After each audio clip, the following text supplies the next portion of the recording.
Are schools really preparing their students for life skills to carry into the future?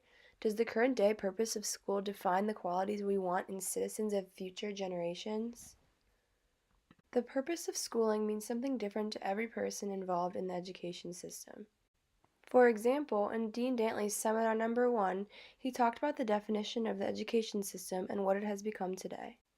Now we see a lot less critical thinking and more students regurgitating accepted facts, system of getting credit, points, and grades instead of understanding, denying that education is an intellectual endeavor, and the lack of critical thinking in the classrooms. This is detrimental to the development of children because they start to identify their self-worth by the grades they get in classes and the scores they receive on tests. Instead, it needs to be made apparent to students that their self-worth is so much more valuable than their academic abilities. This is something that really stood out to me in the TED Talk, Every Kid Needs a Champion. The speaker reiterated the idea that as a teacher, you need to value and appreciate the student as an individual. This relates to the purpose of schooling because as future teachers, we need to be advocates for the ways students are being viewed in the education system. By building these relationships and supporting students, this will change the purpose of schooling to be more student-oriented the way it should be. Relationships in the classroom play a very positive role in the purpose of schooling because they help a student feel more comfortable in the learning environment. Article 18 really stuck out to me because it talked about how the purpose of schooling is to incorporate active exercises to inspire critical thinking. This will help us to keep our students curious and interested, causing them to retain more information and apply it in everyday life. However, this is a lot more difficult for students if they aren't comfortable in their learning environment. A way for teachers to make their classroom comforting and welcoming is by being culturally sensitive. By being culturally sensitive, this will help our students feel safe and accepted in the learning environment we are trying to create for them.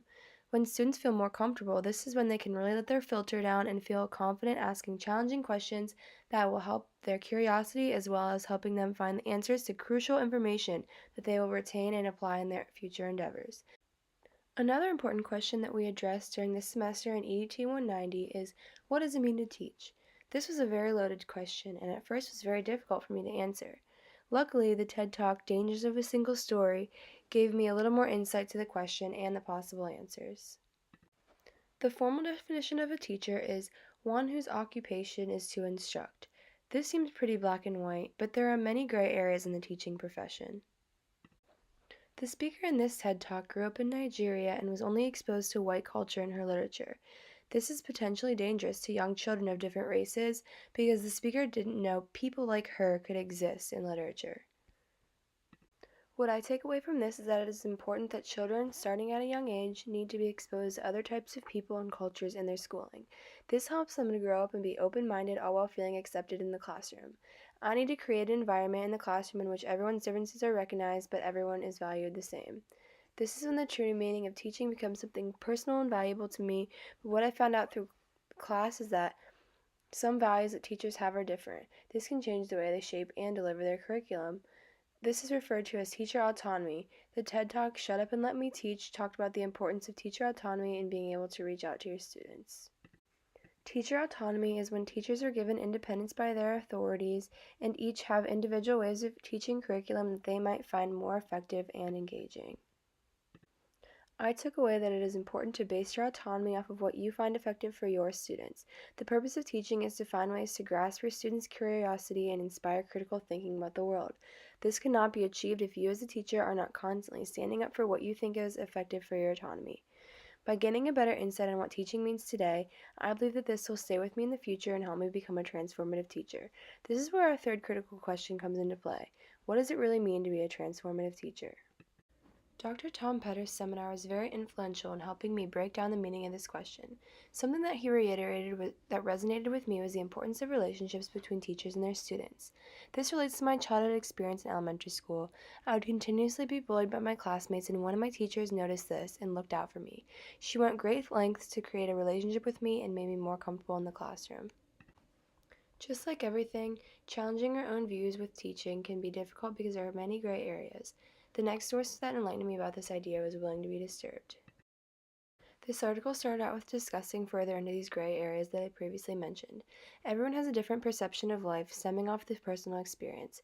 In a classroom full of 25 kids, it is important to realize these various perspectives straight off the bat. By being willing to be confused and unsure, we can inspire curiosity and more of a will to learn, as well as be accepting of various different ideas and experiences. The speaker in this TED Talk started off by sharing his personal experience with a teacher who helped him rise above various issues regarding his race and finances. His teacher was the reason he made something of himself because she made him very aware that she would be here for him to open up to her whenever he was ready. This taught me the importance of being there for your students. The teacher knew it was important to provide them with opportunities and resources because grit is oftentimes not enough to secure students' future success. In conclusion, being a transformative teacher means to encourage children to develop a desire for knowledge and growth, so you must have a passion for forming relationships, reaching out to different kinds of people, being open to change, new perspectives, and gray areas. Lastly, you need to care about shaping society and its community members.